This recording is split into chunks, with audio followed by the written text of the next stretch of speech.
Cláudia, que está nos filmando, e tem o Wolf. Nós fazemos parte de um grupo de trabalho para a Unibrasil. E hoje a gente vai conversar com a Leia, daqui a pouquinho ela vai explicar pra gente, vai se apresentar pra gente, vai explicar um pouquinho do nosso assunto. E a gente trouxe a Leia, na verdade, para esclarecer melhor, tanto pra gente, comunidade acadêmica, quanto pra comunidade em geral, falar um pouquinho do assunto cremação, principalmente na questão de saúde única, né? Que a gente precisa da destinação correta dos corpos, né? Dos animais. Então, Leia, obrigada por receber a gente, tá? E eu vou pedir para você se apresentar um pouquinho para o pessoal, né? Quem é você, falar um pouquinho de você e depois falar um pouquinho daqui onde a gente está, né? Sim. Boa tarde a todos. Meu nome é Leia, sou sócia-diretora aqui do Pet World, crematório de animais. Estamos aqui há 21 anos, desde a fundação. Somos pioneiros no Paraná, exclusivamente em cremação de animais. Eu me formei em pedagogia, sou pedagoga e vi na nossa dor, na nossa perda, o nosso caminho mudando totalmente de direção. Mas foi quando eu percebi que a pedagogia servia muito bem para atender o meu trabalho, porque já foram feitas pesquisas que os pets para o tutor têm a idade única de 5 anos, como uma criança de 5 anos. E por lidar com crianças, o meu trabalho eu nunca imaginei que fosse se encaixar tão bem com a parte da dor, da cremação. Não apenas falando da parte de destinação, mas também por trás disso tem muito envolvimento emocional, muita dor, né? Então a gente acabou atrelando aí uma profissão que eu nem esperava que fosse se encaixar tão bem dentro dessa profissão. Então vamos lá, vou começar com algumas perguntas, né? E a gente vai seguindo a nossa linha. Queria que você começasse explicando um pouquinho por que é tão importante a destinação correta dos animais, né? Então, a gente falou antes da entrevista, né, muito sobre saúde única, então ligando o meio ambiente, o ser humano e os animais, né? Então, por que é importante a questão de doenças, a questão de contaminação, por que é importante essa destinação correta? A gente está falando de uma população pet que vem aumentando a cada ano. Antigamente era bem menor, os grandes centros não eram tão grandes assim, as pessoas elas viviam mais no campo, então era uma prática comum, mas também segura, porque a área sepultada não fazia muita diferença em relação ao espaço. Porém, conforme as pessoas foram vindo para a cidade, tendo seus companheiros pets, estando em edifícios, estando em condomínios, isso se tornou um problema para a família, porque eu não posso sepultar no terreno do meu condomínio, eu não posso sepultar no jardim do meu prédio, quando o meu pet parte. Então, onde eu levo? Por que não pode sepultar ali? Porque se houvesse um sepultamento numa área urbana, na quantidade de pets que nós temos hoje, comprometeria sim a parte de lençol freático das águas, né? Então isso é um problema depois que seria de saúde pública. Então, dada essa preocupação, houve-se a necessidade de buscar por empresas especializadas que cuidem dessa parte, para que você também não tenha problema no seu condomínio, porque se você sai do seu prédio hoje, você não tem como pegar ele e sepultar no jardim.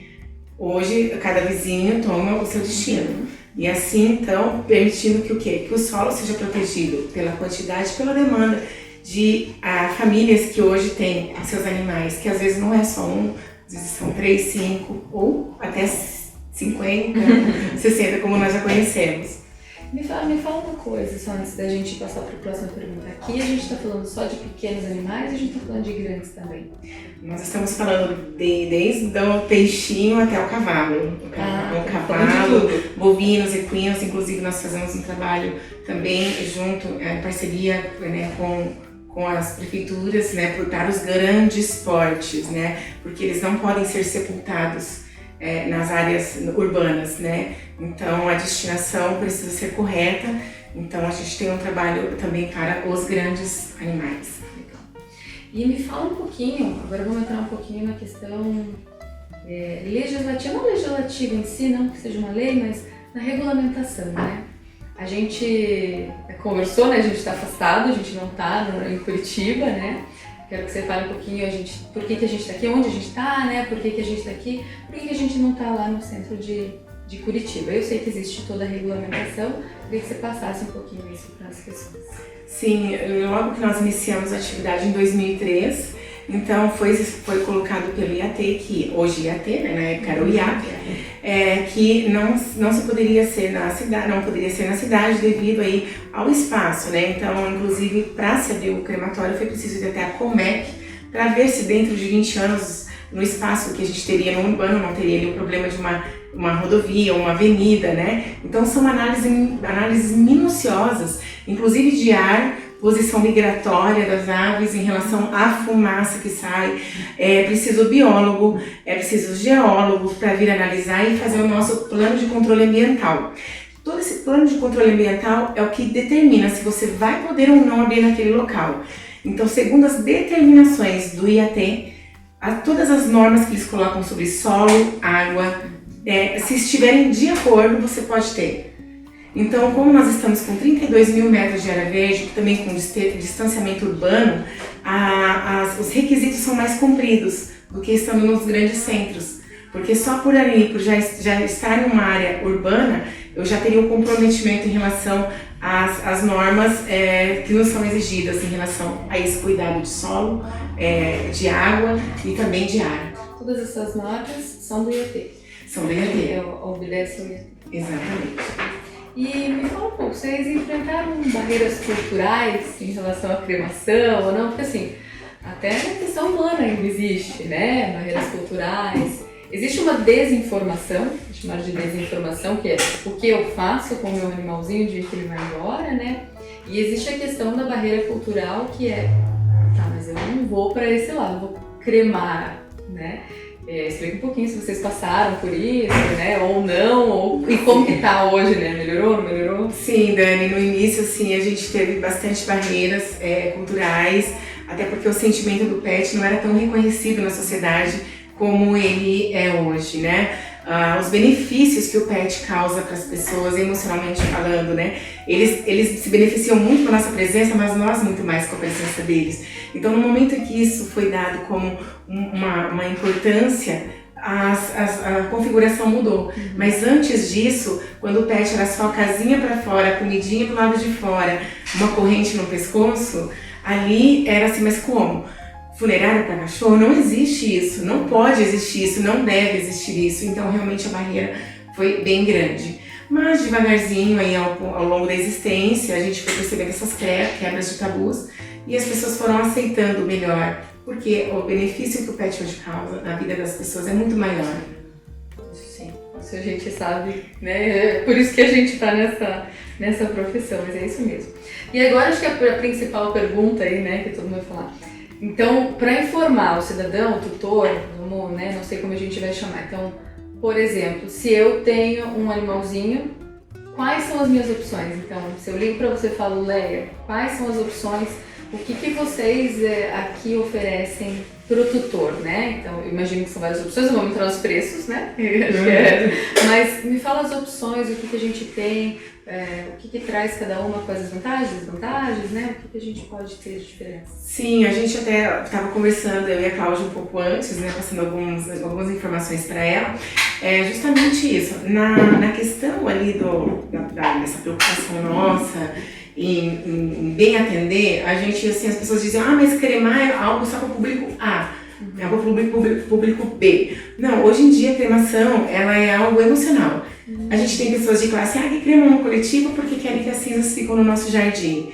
As pessoas do individual, às vezes a pessoa assim, ela falou, olha, eu juntei centavo por centavo porque eu quero fazer o planinho do individual do meu, porque eu quero o meu amigo comigo. Então hoje a cremação, ela tem um valor acessível, muito acessível aqui no Brasil, e essa acessibilidade através do parcelamento, através de um preço justo, né, a partir dos custos de um crematório, que é muito alto, a gente tenta trazer essa proximidade para que a pessoa deixe que o emocional dela escolha o procedimento. Se eu quero o coletivo é porque eu quero o jardim. Se eu quero o individual é porque eu quero meu amigo perto de mim, mesmo que seja só suas cinzas, mas a memória dele vai estar comigo. Mas quem tem que determinar isso não é nem o econômico e não é nem mesmo a gente, mas é o coração, a família decidindo pelo que ela sente que seria melhor naquele momento. Então a gente tem duas opções, uma opção é a cremação individual E a outra opção seria uma cremação em conjunto? Em conjunto, isso mesmo. No coletivo, Dani, os pets são cremados todos juntinhos, né? E eles seguem juntos para o jardim. Então, o nosso jardim, esses 32 mil metros, ele abraça após a cremação esses amiguinhos, essa energia de amor que vem das famílias. O individual, aí nós temos o procedimento com despedida, que é a família que vem se despedir. Aí depois nós iniciamos o procedimento e levamos as cinzas na residência, como um de humanos, né?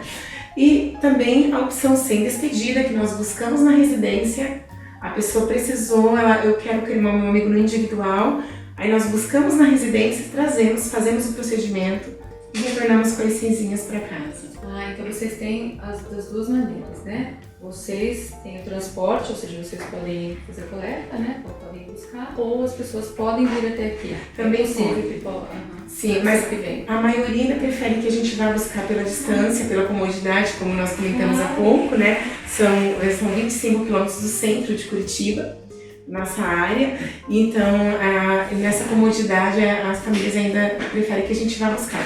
Mas eles vêm fazer visitas, eles agendam, né, para conhecer e muitas vezes também para trazer. Leia, obrigada, acho que agora a gente vai fazer uma visita, né? Sim. Você vai levar a gente para uma visita. Obrigada pelo teu tempo e obrigada por aceitar falar com a gente um pouquinho. Eu que agradeço a vocês pela escolha e também que se puderem, sempre numa necessidade dessa de informação, de passar para a comunidade, nós estaremos ao dispor de vocês. Obrigada.